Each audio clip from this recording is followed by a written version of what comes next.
Ladies and gentlemen, good day and welcome to Redington Limited Q2 and H1FY26 earnings conference call. This conference call may contain forward-looking statements about the company which are based on the beliefs, opinions and expectations of the company as on date of this call. These statements are not the guarantees of future performance and involve risks and uncertainties that are difficult to predict. As a reminder, all participant lines will be in the listen-only mode, and there will be an opportunity for you to ask questions after the presentation concludes. Should you need assistance during the conference call, please signal an operator by pressing star, then 0 on your touch-tone phone. Please note that this conference is being recorded. I now hand the conference over to Mr. V.S. Hariharan, Managing Director and Group Chief Executive Officer of Redington Limited. Thank you, and over to you, sir.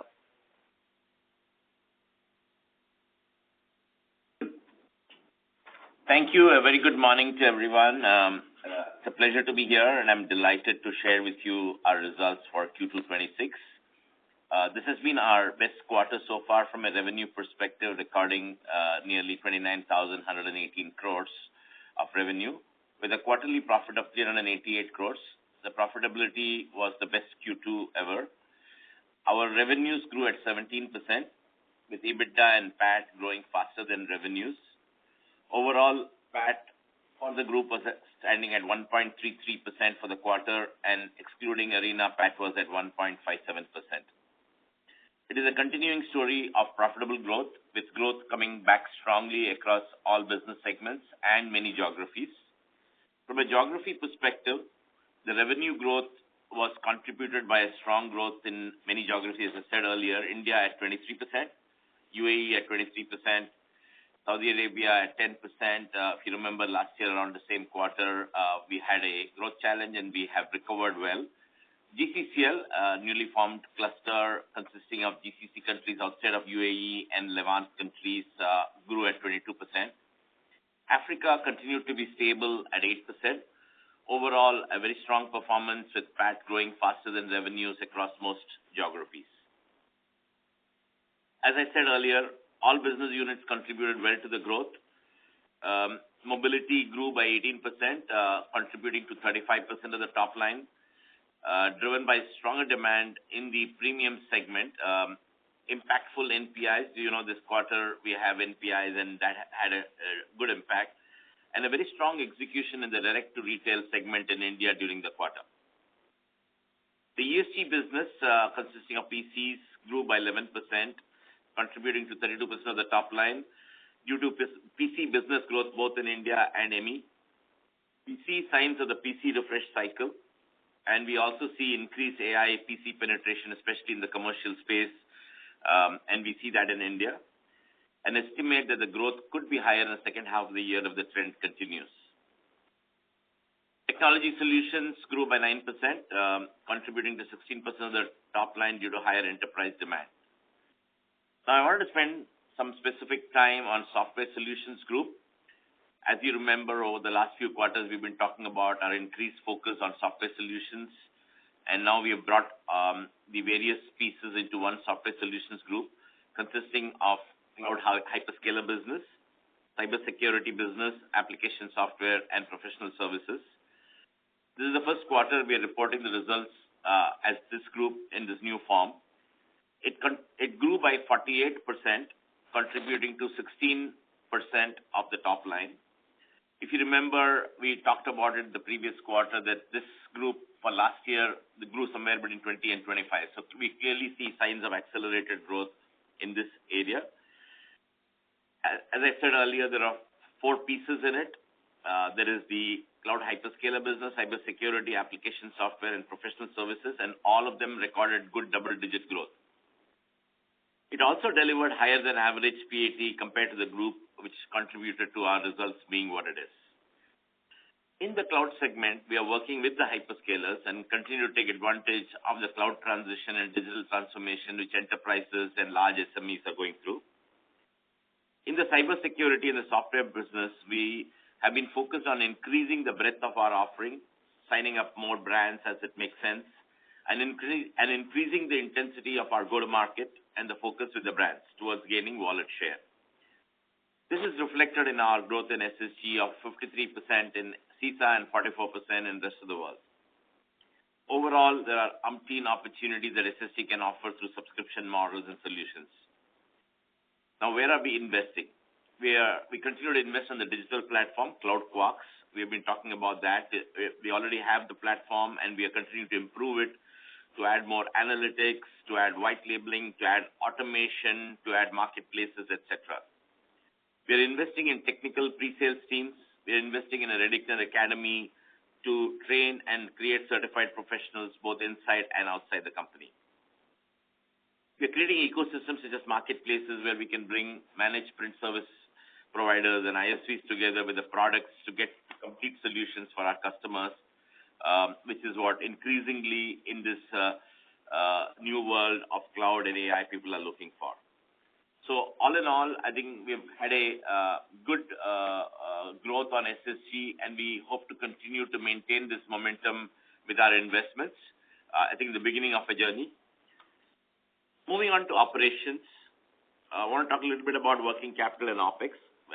Very efficient management of working capital and a higher mix towards mobility led to the overall lowering of working capital days to 31. OPEX continues to be managed well and grow slower than revenue, grew at 9% year on year, giving us good operating leverage. Now, talking a little bit about our subsidiary Arena. They continue to wade through economic challenges in the country, while inflation and policy rates have been coming down over the last couple of months, and interest rates, the central bank rates have gone below 40, and the inflation rates have also come down, while still remaining at stress levels. We continue to remain watchful in the concordant cases. This quarter, in order to reduce interest costs in Turkey and to minimize local currency exposure, Arena has decided to divest from their Connect Vodafone contract. This was announced earlier, and this should help us as we navigate forward in terms of improvement in our profitability. There were some one-off impacts as a result of this transaction in the current quarter. The overall loss in Arena was 37 crores, our share of the loss. Over the last few quarters, just to bring everyone's memory up in terms of the actions that have been taken, Arena has taken a series of actions, starting with paynet divestment, tightening of working capital and OPEX, managing AR more closely, divesting from the local currency business, all heading to improve the health of the business. We remain hopeful to steer this in the right direction with Arena leadership. We're also proud to share the news that VAR India for FY25 has awarded Redington as number one IT distributor in India. This is the third consecutive year in a row, and we are also happy to share that the lead has increased between number one and number two. This could not have been possible without the support of brands and partners, and of course, the fantastic leadership and the execution team in India, the Redington team. During this quarter, we have participated in many customer and partner events in many of the geographies we are in. The notable amongst them was the GITEX in Dubai, which happened last month. It was a great event to reconnect with many brands and many partners across the Middle East, Africa, Turkey region, and build on our growth story further. We're also investing in many AI capabilities, and we will share the plans and the executions in the upcoming quarters. I'd like to thank every one of you for believing in us through our journey, and we look forward to your questions. Thank you. Thank you very much. We will now begin the question and answer session. Anyone who wishes to ask a question may press star and one on their touchtone telephone. If you wish to remove yourself from the question queue, you may press star and two. Participants are requested to use handsets while asking a question. Ladies and gentlemen, we will wait for a moment while the question queue assembles.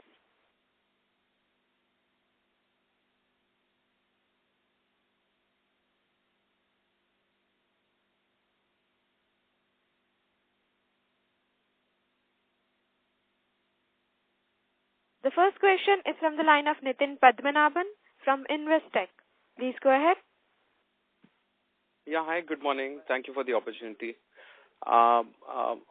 You have disclosed the SSG, I think combined it and given it, so thanks for that. Just wanted your thoughts on, since we have it as a separate sort of thing, both cloud and thing put together, how would the working capital intensity here be relative to the rest of the business? If you could just give a comparison versus the company average working capital, how would this look?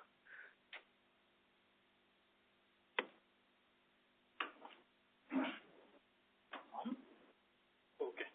Hi, Nitin. Morning. Good morning. SSG will have normally lower working capital, but not significantly lesser. When compared to the company average, you can take, it will be at more or less similar level. What you should note is the company average is mainly on account of MSG, where the working capital is much lower. That gives us an advantage. But SSG is around the company average. Got it. Perfect. The second thing was, I think you had mentioned that there is a pickup in the PC refresh cycle and the AI PCs and so on and so forth. And we could, if it continues, it's possible that the second half could be stronger. Is this comment true across markets, or is this specific to India? So, thanks, Nitin. I think we largely see the trend in India. Overseas is still a little bit flattish. It's a single-digit growth, but we are seeing a higher single-digit and lower double-digit in India. Specifically on AI, we've seen about 22% of our commercial PCs in this quarter came from the AI classified PCs. So we see a good trend. And if I see the last 6-7 months of activation of PCs from the numbers we see, clearly there is a growth compared to the previous years. There's a growth consistently every month in India. So we definitely see the trend in the right direction in India. Overseas, yet to be seen. There is encouragement, but not enough of a window to call out that we are going to see growth going forward. Got it. And then just two quick ones. So one is on the Arena, the 37 crores, which is our share of it. That entire, how much would be the one-off? Last quarter there were provisions, and that led to a 40 crore kind of a loss. This time those provisions are maybe significantly lower, but we still have a 37 crore loss. So how much would be the one-off there? And the second question was, by when do you think we should start seeing the benefits of the Vodafone Connect sale in our numbers? When should we sort of assume that broadly? So those were the two questions. Thank you. Nitin, for the current year in terms of dollar terms, $8.5 million is the loss. The service overall for previous quarter about $9.5 million. If that need to get split into what relates to one-off, very specific to the Connect sale, it's about $3.4 million. One-off, which are outside of this, it could relate to some pre-discounting charges, etc. It's about some $2.5 million. What is steady state Arena IT plus loss is about $2.6 million, which for last quarter about $3.6 million. So has that come down? The loss has come down in the core business, but others are one-off for the current quarter.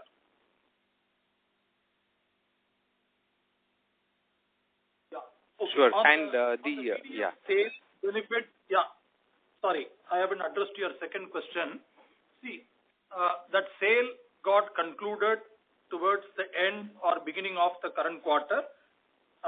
We are in the process of consummating it, which will also involve collection of some outstandings that will continue till Q3 and some part in Q4. So a good part of the benefit should start kicking in towards the later part of the current quarter and mostly from Q4, but fully from next financial year. Perfect. Thank you so much. I'll get back for a follow-up. Thanks, Ita. All the best. Thank you. The next question is from the line of Deepak Lalwani from Unifi Capital. Please go ahead. Hi. Congratulations, team, for stellar performance from a delivery standpoint. It's a very strong execution quarter. So kudos to the entire management team and the efforts that you have been doing to turn around the business. It's a great reflection this quarter of the efforts and reaping of rewards of the same.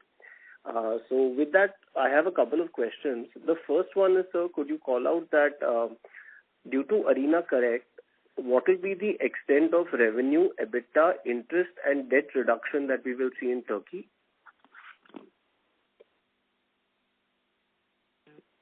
Okay. The revenue will be in the range of about some $300 million. Debt, if all this gets fully closed, we could have an advantage of between $50 to $55 million. And Krishnan sir, the EBITDA and interest cost element as well, please. The interest cost you can see at $55 million at 43-44% rate. You can work that out. EBITDA would be positive. I don't have the ready-made number, but at the PBT level, it's a clear loss.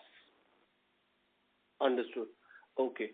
Sir, could you specifically also speak about the $20 million receivables that we had spoken about earlier? Will there be any incremental provisioning required for the same? And also, what do you think would be the key timelines in which the Connect business would wind down, and when will that start to reflect in the operational uptick in our numbers? So maybe you want me to answer the second one while you need time for it. See, the second part of the question is just answered to Nitin's question. The benefit will start kicking in from Q3, but since the sale got consummated just now, in terms of ensuring all the inventories are handed over to them, all the ARs are collected, the benefit will be fully seen from beginning of next year and mostly from Q4. The first question on Concard debt, some collections have happened in this quarter. If you recollect the previous quarter, I had mentioned all these are Concard debt cases. Definitely it's going to be slow, and in our expectation it will take about 18 to 24 months. So this is going to happen only slowly. Are there increase in the Concard debt cases? Still the higher number of Concard debt cases still there. Roughly in the current year, between January to September, about 4,400 cases had got reported, which normally would be in the range of 2,000 to 3,000 entities in a year. And we feel whatever is balanced, we should be able to collect, and we have to take a call as it stands at every quarter, and we don't foresee any major challenge, but it's going to take some time. Understood, sir. Understood. Okay. The next one, sir, is could you just call out what has been the reason for the slightly more higher increase in working cap in the interest cost this quarter, and also what has been the factoring cost for this number for this quarter? Okay. So overall, the factoring cost for this quarter is about 45 crores. And for last year, same period, about 33 crores. That takes the total interest and factoring cost to 161 crores vis-a-vis 117 crores last year, a 37% increase. And there is an increase in Arena from 48 crores last year to 60 crores. In Arena from 69 crores last year to 101 crore in the current year, an increase of 46%. If you take that out, in the rest of the business, the increase is from 48 crores to 60 crores, which is a 24% year-on-year increase. Understood. And so, incrementally, how should we think about the interest cost going forward, sir? Okay. In the rest of the markets, because of higher business growth, there will be absolute increase in the working capital. However, interest rates are coming down a bit slowly. We think the interest costs as a percentage of revenue should come down. Rest of arena, outside of arena. In arena, the two steps which Hari mentioned, one, the sale of Connect, and we are also in the process of winding down our Turkish lira business. These two, ideally in the next 6 months, should be fully effected too. If that happens, you will see a significant reduction both in the debt levels as well as in the interest costs. See, the important point is the interest cost today is very high in arena because of Turkish lira loans. If we exit or wind down significantly the Turkish lira business, then the debt that we need to raise in the local currency is much lower, and to that extent the incremental benefit will be significant, or the interest reduction will be significant. Understood. And so it's fair to assume that the Connect business that we've sold had a large component of the Turkish lira. So as that business is going off, Turkish lira. Got it, sir. It's a 100% Turkish lira business. Noted, sir. And sir, just my final question is, how should we think about your incremental OPEX? Is your current OPEX adequate to support, this high revenue growth that you continue to do? And also, could you specifically call out an outlook, region-wise for the businesses in the second half? Okay. Let me try and attempt that. So, firstly, we continue to see growth on SSG with the momentum we are building, and that will require continued investment, as I mentioned, on pre-sales, platforms, academy, a whole lot of things. So clearly, we will invest, and there will be more OPEX going there, but the return on investment will also be very good. As I mentioned, the gross margins are higher on that business, and the profitability levels are higher than the Redington average. So we clearly see more investments. We're getting leverage because of the larger revenue size and growth. In terms of outlook, so far India, UAE, KSA, all three geographies, we definitely see good outlooks, at least in the near term, the next 2-3 quarters. There is good reason to believe, and all business units as well, including mobility. There is a strong momentum on mobility, and we see that continuing for the next 2-3 quarters. As I mentioned, PC, we expect the PC growth to pick up if the trending, what we see in India is right. We also have several deals in the pipeline on technology solutions, which we expect to fruition in Q3 and Q4, both in India and overseas. So definitely the outlook is positive and promising. I'm not able to give you a number, but it's promising. We will continue to invest some in the core business, more in the SSG business going forward. We're actually crafting up as we speak 3-year plans on how to look at multi-year investments for things like SSG in a way that we can get the right return on investment. Understood. And sir, on the OPEX, could you just suggest that is the current OPEX enough to support the adequate high revenue growth as a percentage of revenues, or should we think that can go up incrementally? I would think it can go up incrementally, the OPEX as a percentage of revenue. We got good leverage this quarter. See, you need to look at OPEX in two forms. One, the core business, and the other one, investments related. What you see now, while there is an overall control on OPEX, if you see the core business removing the investment, the optimization is even further, right? But on the investment part, which is what Hari mentioned, that we feel the investment need to be more to ensure the capability building is in proper form, and SSG is definitely looking very attractive, and that's our focus area, area also. That we think we need to make right investment, and we shouldn't we should not miss the opportunity.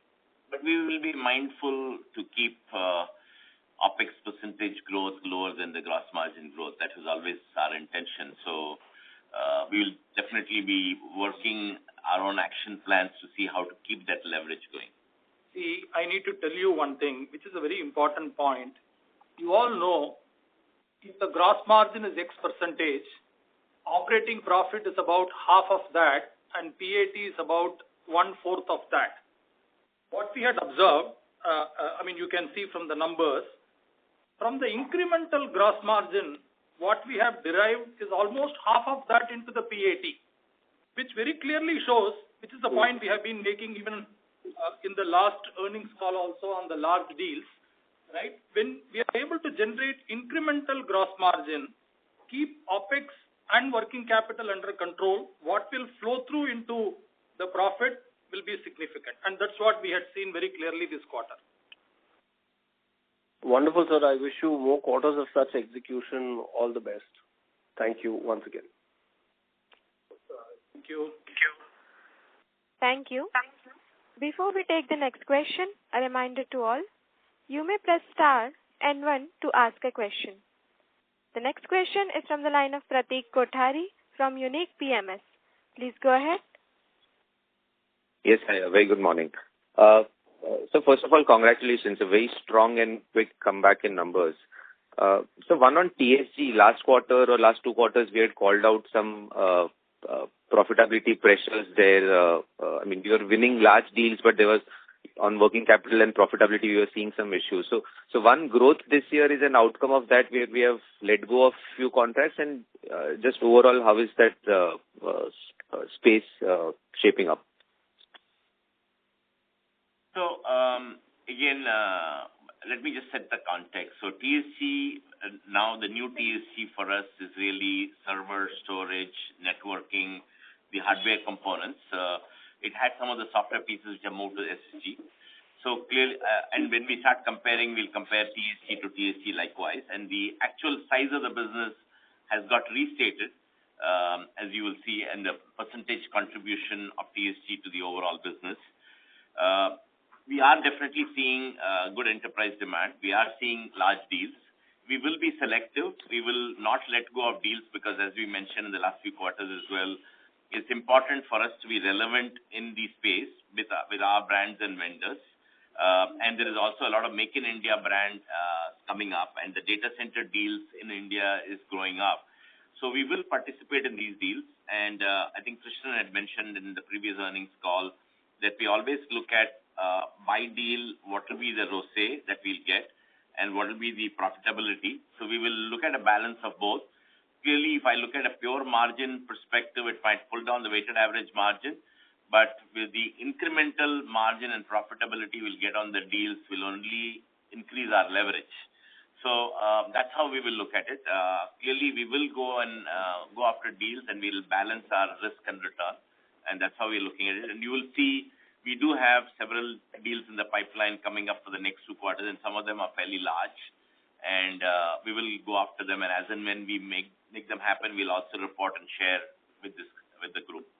These large deals are incremental revenue, Pratik. That's the way you should see. Outside of it, we will still ensure there is an interesting growth.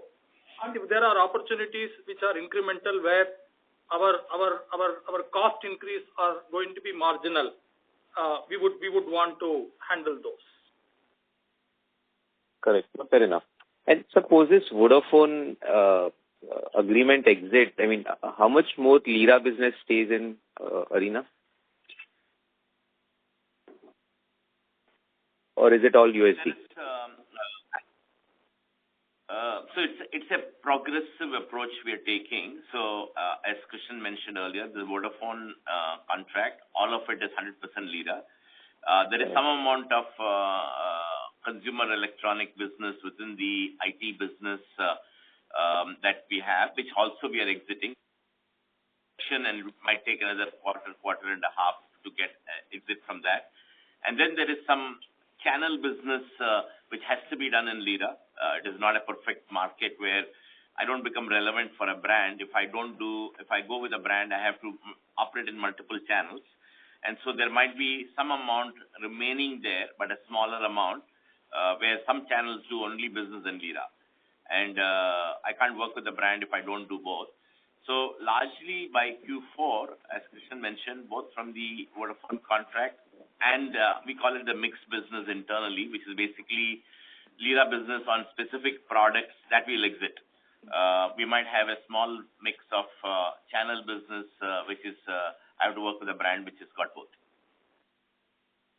Fair enough. And sir, last, more of a discussion point than a question, this 40% dividend payout, I mean, in years like this where we are seeing strong growth and possibly even going forward, I mean, should we think of being more flexible in terms of maybe paying out lower or maybe instead of paying out 40% every year, do it over 3-5 years, such that we don't do it at cost of balance sheet, and obviously ramp this up when the growth lowers, but any thoughts around this, anything we can think of, instead of doing 40% every year? Thanks for the feedback. That's very heartening, and we will bring it to our board as well and have a discussion. But your point is bang on, because if we don't want to leave growth on the table at the cost of dividend, because our current dividend policy and profitability allows us to grow 10-12%, and there is market growth available. We definitely value feedback like this, and we will bring it for discussion to the board. And there are very good opportunities for growth. So we just want to be mindful, not having enough leverage advantage should not be impacting we capturing that business. So we are very mindful of that. Exactly. I mean, just that dividend payout should not come on the way. I mean, it's better you reinvest at 20% ROCEs and give it back to us. It's that. Thank you, and all the best. See, when we don't have requirement for money, we would be very happy to give it back to you. If you think there are requirements, we would want to give you better returns. That's the objective. Correct. And there are peer companies in markets who are doing this, where they change this dividend ratio based on the balance sheet that they have. And we can discuss this more later, but thank you. Thank you. Thank you. Ladies and gentlemen, anyone who wishes to ask a question may press star and 1 on their touchtone telephone. The next question is from the line of Sarvesh Gupta from Maximal Capital. Please go ahead. Good morning, sirs, and congratulations on a good set of numbers. I think most of my questions have been answered, but just one question related to Arena, which I could not fully understand. So, on the EBITDA side, so basically we were incurring some losses. Now we have sold our lira business substantially. So, let's say from FY27 onwards, on a quarterly basis, what would be the change in EBITDA because of this transaction? Sarvesh, frankly, the EBITDA percentage in Arena is the highest within the group. The reason why it does not matter is because, EBITDA is a factor of the interest rate. At those interest rates, it's still not working out, and hence we are making loss. So, from an EBITDA perspective, it may not be a big difference, but from a profit before tax or after tax, it will make a difference. Our objective is to turn to profits. Right now, the visibility is reducing loss, maybe to make it nominal, but there are a lot of work to do in terms of converting the loss into profit. Work has started, but it will take some time. Okay. So, sir, you mentioned that the interest cost saving would be around, I think, $23 million. But what would be the EBITDA, let's say, for this quarter, if you take out the sale-related expenses and all, what will be the EBITDA for the remaining part of the Arena business for this quarter? Okay, I don't have a ready-made number. I think it would be north of 3%. North on 3%, and what is the remaining sale that we have, sir, after the sale? After the sale of the business, what is the going concerns quarterly revenue? We have the Arena IT business, right? There are three parts of business. One is Connect, which has got divested, we discussed. Second, there are still more some TL related businesses that we handle, and we are in the process of reducing that. The third portion is the Arena IT business. If you recollect, Hari also mentioned it is predominantly US dollar, and it is like any other IT business that we handle in the other parts of the world. That will be roughly around $500 million plus minus, and that business will continue. Right now, it's flat to decline because of the market situation. We expect it will be, depending on the market size and our share, roughly $500 million next year as a number if you have to start with. Okay. And on the working capital side, is there a substantial difference between the Lira business which we sold and the remaining part of the business? It is higher. I won't say substantially higher. It is higher. So on one hand, we have working capital more than the normal. Second, the interest rates are higher, and hence it's not viable. Okay. Understood. And finally, sir, on the inorganic side, are we inclined to look at some of the opportunities in the market? Are there such opportunities that we are finding, or does it not add any value to us as such to do any inorganic? We always explore this. One area where we are exploring is the software solutions group, because that's an area that's evolving very nicely in terms of a lot of new things, new areas of capability, new areas of competency we need to build, and more small inorganic opportunities is what we're looking at.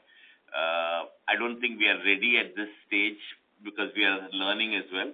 The cybersecurity, for example, is a big growth area, and it is ripe for distribution because the MSSP, the security practices, is almost at 20% of the security product businesses, security practices. And a lot of our existing partners do this, but this is a very complex area and growing very rapidly. Clearly, between security, between cloud, and some of the competencies we want to build, we are exploring. I would say very early stages right now. Understood, sir. Thank you, and all the best for the coming quarters. Thank you. Thank you. The next question is from the line of Lakshmi Narayanan from Tunga Investments. Please go ahead. Yeah, good morning. Just one question. In terms of the visa business, how the Android phones are actually growing? Just want to understand that particular part. I'll give two perspectives. I'll give India and then overseas. Clearly, that's been one of our very nice growth drivers, and I think I alluded to it in my opening presentation. We work with two premium brands. The premium part of the market in India is growing very nicely. And of course, Apple is a very strong player there, but a couple of these Android brands have also moved very, very nicely. And I would say it has been a big contributor over the last 2-3 years on our growth numbers. This quarter also it has done well. The D2R channel, the direct-to-retail channel that we have built with over 5,000 outlets targeting only premium phones, has been one of the key drivers for this. Overseas, we do work on a few premium brands as well, and both in MEMI, which is KSA UAE, as well as Africa, and it has also been a good contributor. So Android premium brands has been a good growth trajectory for us. Got it. It was mentioned recently that Apple, they called out in their earnings call that India has actually grown very well. Now, our growth is ahead of Apple's growth in India, in a sense that are we getting higher market share? Second, is the Android phones are actually outstripping the growth of Apple phone, especially in the premium segment we are catering. So hard to really give relative numbers, but because, Apple reaches some part of the market directly and some part is distribution.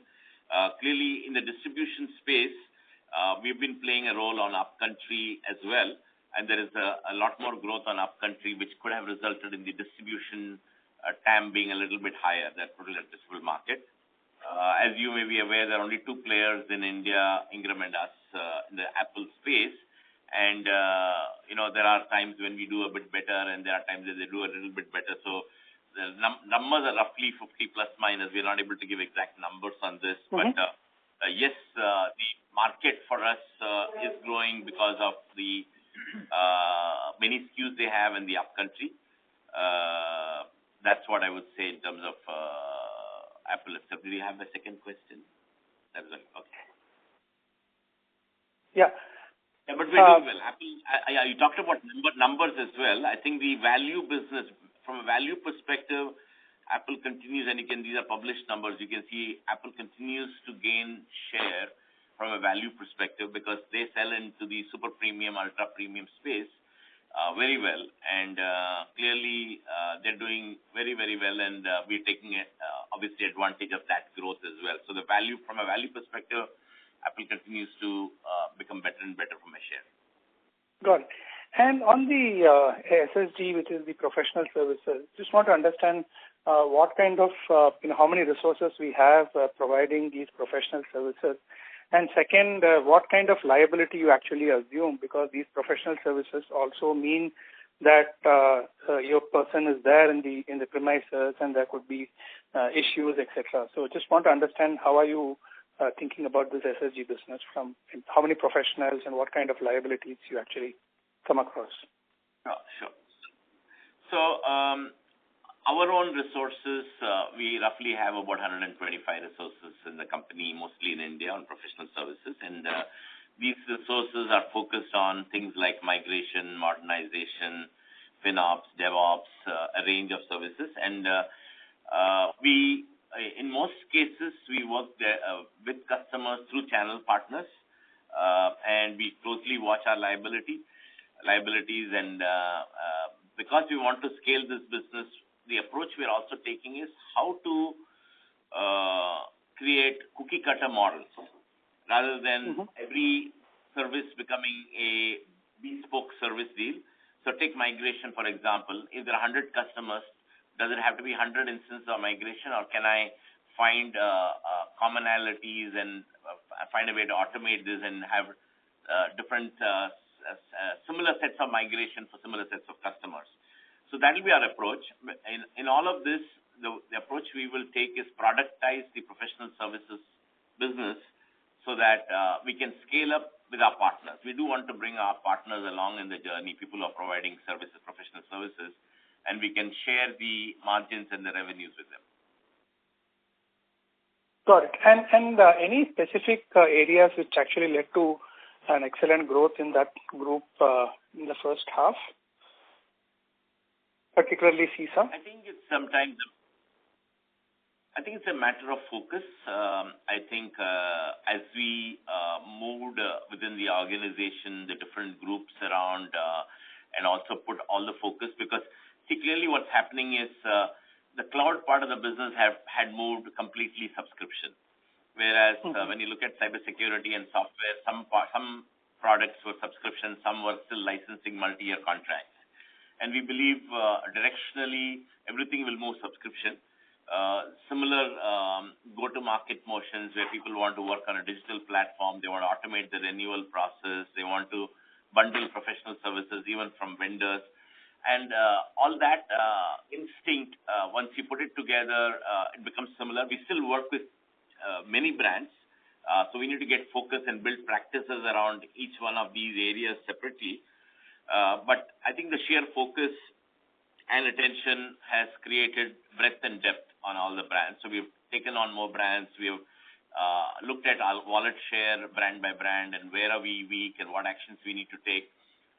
So it's the beginning of a journey, as I said, because the last 3 months this transition has happened, and we're encouraged by what we see. Now, does it mean that next quarter will be as good or better? I think directionally, if I look at the next 6 to 12 quarters, clearly this area we want to grow between 30 and 50%. Last year, we grew about 22-23% if I aggregate all of the SSG pieces year over year. But this year, we can already see directionally we are headed 40+. We will continue to work on it. The opportunity is there. It's a question of good execution and good focus. Sorry, just to also add, you recollect a couple of years back, cloud was part of the current ESG. That time we used to call it as enterprise segment. And it was growing at about 20-25%. When it got separated out, then we started seeing a 30% growth and then a 40% growth. That's the same thing we would want to do in SSG. And as Hari said, we just started the journey there. Got it. Just one last question from my side. When you set out this financial year and we are half year through, what are the areas which has actually done ahead of your expectations, and which are the areas or strategies that have done behind your expectations, broadly? Very good question. So clearly, SSG, we expected things will transition, but not so quickly. So definitely, it's done ahead of expectation, and we would like to maintain it, but there's a lot of work, and we want to make sure there are no missteps here. MSG mobility has been ahead of expectation for a variety of reasons. We didn't expect the market to continue at the same growth rate, and overseas actually has surprised us even more. In Middle East, Africa, the monthly run rate on Apple and some of the Android businesses has been quite ahead of our thinking and plans. So both those are ahead. I wish we could do more in the ESG space. The PCs have long promised of Windows 10 to 11 refresh, which has been slow and not there yet. The AI PC, we are quite inspired by the numbers in this quarter, especially in India. But again, that has not lived up to its promise. So I would say it's a bit behind. TSG is thereabouts there. I think a lot of the business in TSG is becoming a larger deals. And also margin and profitability is an area on technology solutions that we need to work very hard on to bring that up in terms of value Redington brings to the table and our ability to grow the size and share there. So if I had to take a quick shot at your question, clearly SSG and mobility are ahead of our plan and thinking, and TSG and ESG is behind. Yeah. Okay. Thank you so much. Thank you. The next question is from the line of Rucha Sumaya from Old Bridge Mutual Fund. Please go ahead. Hi, and thanks for taking my question. Congratulations on a good set of numbers. I just had one question with respect to the growing data center capacity in India. Specifically, how is Redington contributing to this trend? Are there any specific partnerships or initiatives, technological enabling efforts in place? Are you referring to the Make in India? No, the growing data center efforts or actions that is the trend that is going on around. How is Redington placed? Is there any capability that is, positioning, that is enabling our positioning to be a little stronger around the data center ecosystem? Very, very, very good question. So there are two parts to this question. One, of course, how can we engage in deals? And some of the large deals I alluded to is actually data center related. You are aware that the hyperscalers, when they put the data centers, they work directly and we have no role to play in it. But increasingly, local deals, which are Make in India products being sold to data centers in India, we are being asked to come in to stitch deals together. So we play a role, and you will hear some of those as we go along. They're fairly large deals, some of them. So that's the starting point. But we are actually in the middle of crafting a data center strategy. There are definitely many opportunities we see. For example, once a data center is set up or getting set up, what about cooling systems? What about power for the data center? And we do work on some of those categories, types of categories. Should we get into them wholeheartedly and work with vendors to develop products in those is one question. Similarly, once data centers are set up, there is a requirement for software, a whole range of software from platforms to application software that will go into it. That is clearly an area we'll play a role. And then fulfilling capacity, because once data centers are built up, whether they are public data centers or co-locations or private data centers, there will be clearly a requirement for the people who are building these data centers to fill them up with capacity, either with mid-market customers or enterprise customers. And we are consciously looking at each of these areas and saying what kind of action planning teams that we can have to get into these areas and get a share of this piece of the market. But it's been a recent phenomenon, the non-public and then more Make in India data center growth. So we are in the middle of that discussion and strategy formation. Okay, works. Thank you so much. Thank you. The next question is from the line of Nikunj Mehta from Wealth Guardian. Please go ahead. Good morning, sir. Congratulations and very good execution. And my question was on pertaining to Turkey. What are the other steps that you all are planning to take apart this Vodafone deal that you've done? Any similar deals that you all are looking at, or you all looking at completely exiting Turkey? Any update on that? If you could give it, that would be useful, please. Nikunj, see, I'm sure you acknowledge there had been a lot of steps that we have been taking in the last 1.5 years, and we think all in the right direction. We sold off Paynet. There had been a lot of debates internally. Is that a crown jewel? Should we keep investing? What should we do? We felt core business is much more important. We divested. The process took some time, and the market did not recover. Then we took some decisions in terms of cutting down some costs. Wasn't sufficient. Still, we continued to make some loss, and we decided to sell the TL business, and we had moved on, and that's what you see in the form of Connect getting divested. Unfortunately, last quarter, another event happened which was unexpected, and we need to handle it. So, overall, the ecosystem is quite challenging, but as I keep mentioning, the full credit to the leadership team there. They have been trying to maintain above board as much as possible. So right now, our decision after Connect is also to exit from the rest of the TL business. As I had mentioned for the previous query, we think it will not automatically move into a profitable situation. We will still have loss, maybe a lesser loss, but for us to get converted into profits, there are certain strong steps that are required, which we are in the process of doing.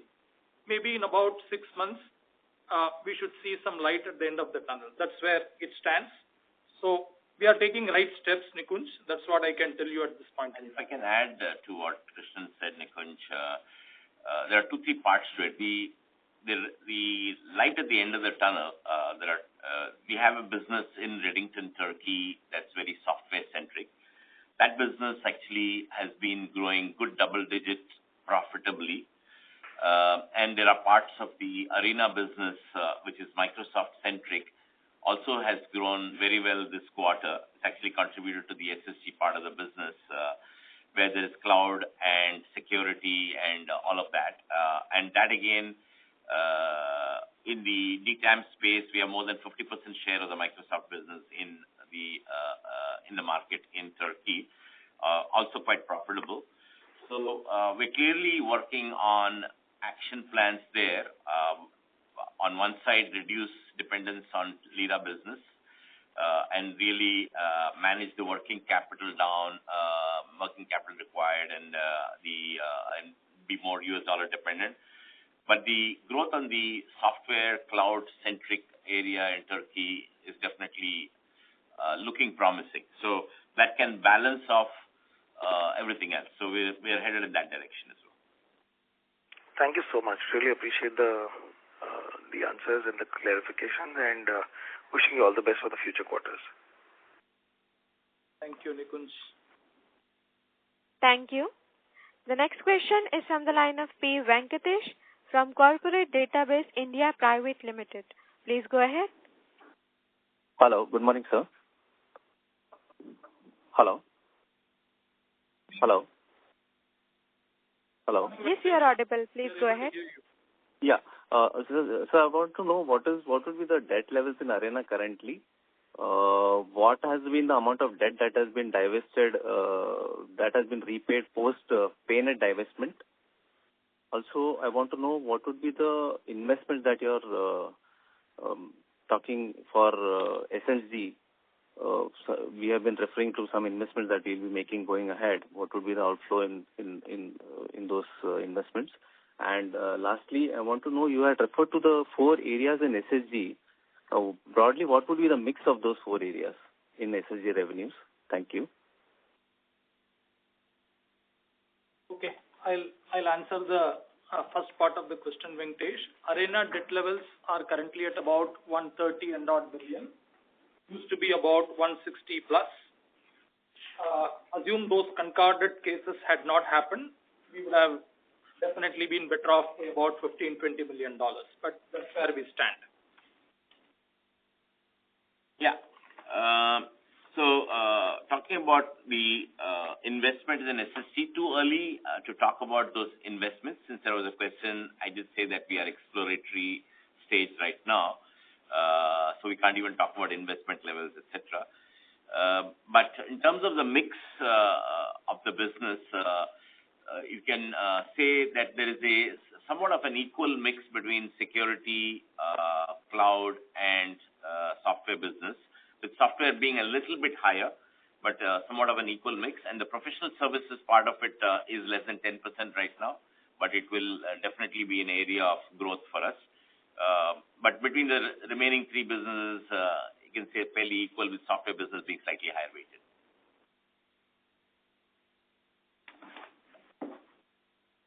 Thank you, sir.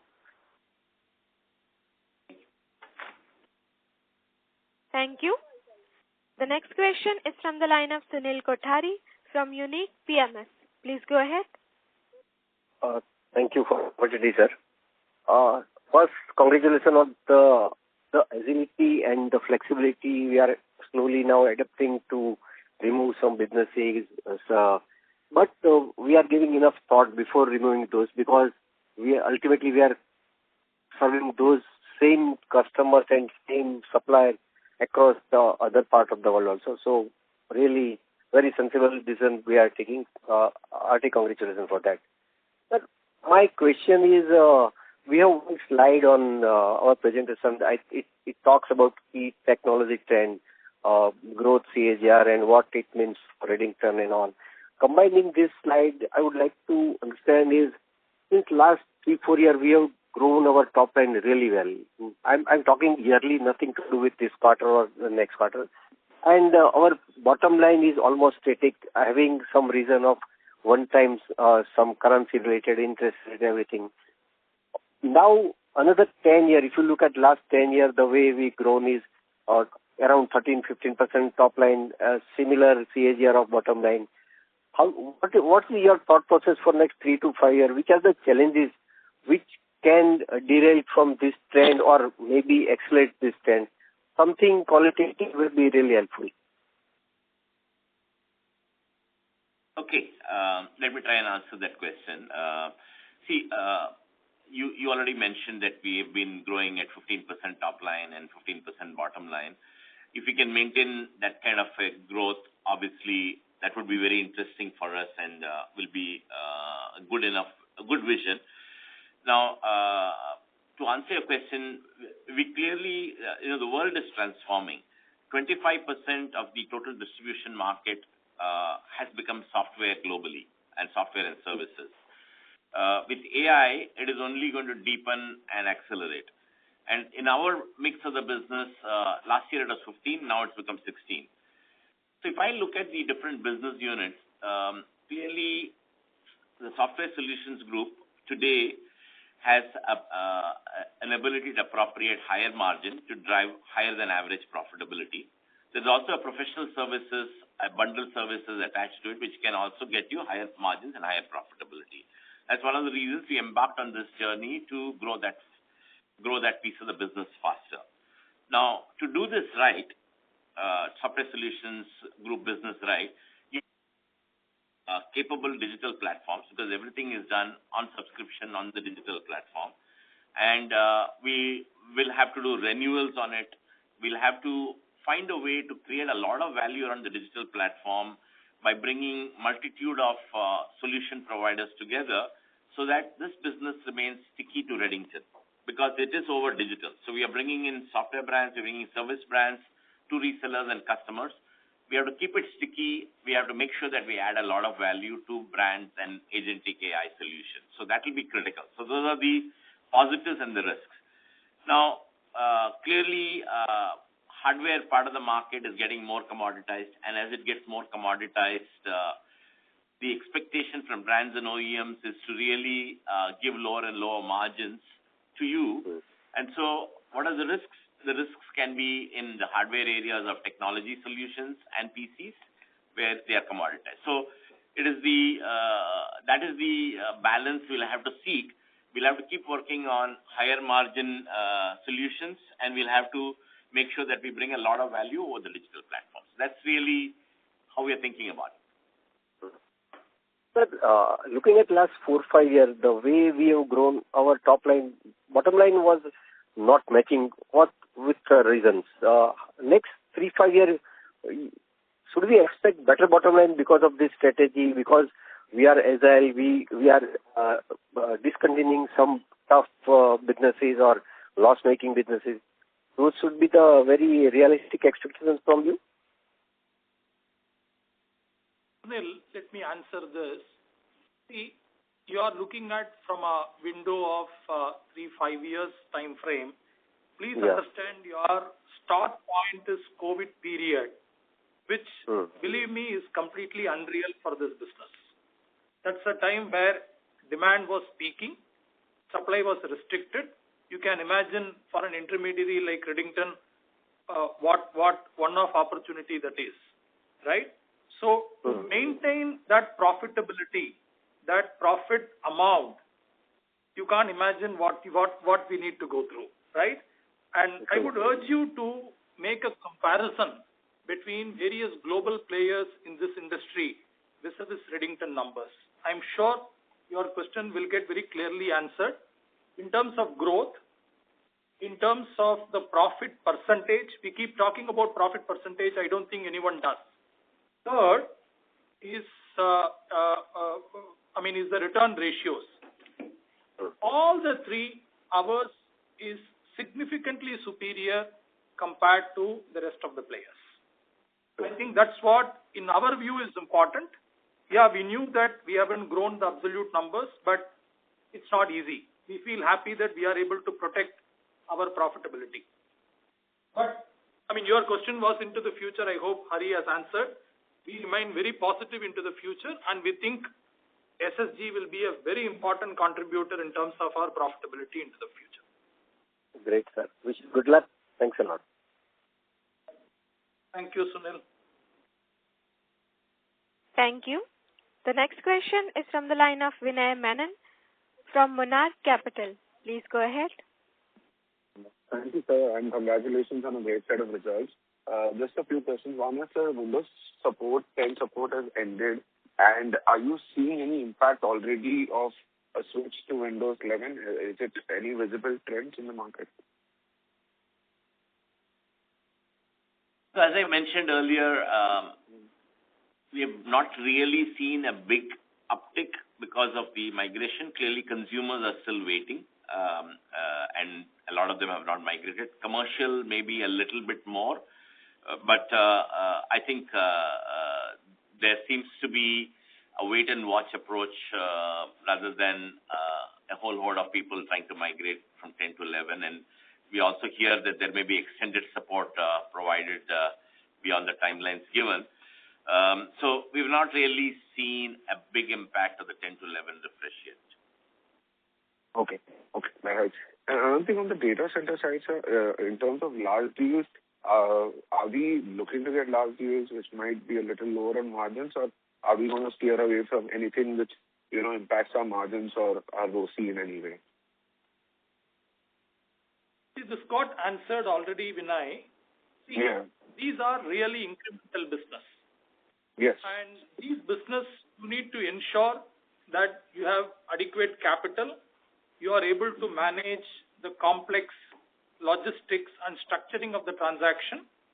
If we are okay with that, we are quite okay to go ahead. I mean, provided it gives us incremental revenue and incremental margin. As Hari said, our key decision-making principle on some of this is return on capital employed. We would want to ensure our ROCE is secured. But from a profit percentage perspective, these being large deals, I don't think we can expect similar profit percentage. So that's why when it becomes larger, we would want to call out and disclose so that you are able to track our performance otherwise very, very clearly. Okay. Thank you, sir. Thank you, and all the best. Thank you. Thanks, Vinay. Thank you. Ladies and gentlemen, due to time constraint, this was the last question for today. I now hand the conference over to the management for closing comments. Thank you so much for all your questions, and thank you for listening. We hope we answered most of them adequately. And thank you for your trust in us, and we look forward to another good quarter. We'll be in touch, and bye for now. Thank you. Thank you very much, sir. On behalf of Redington Limited, that concludes this conference. Thank you for joining us, and you may now disconnect your lines.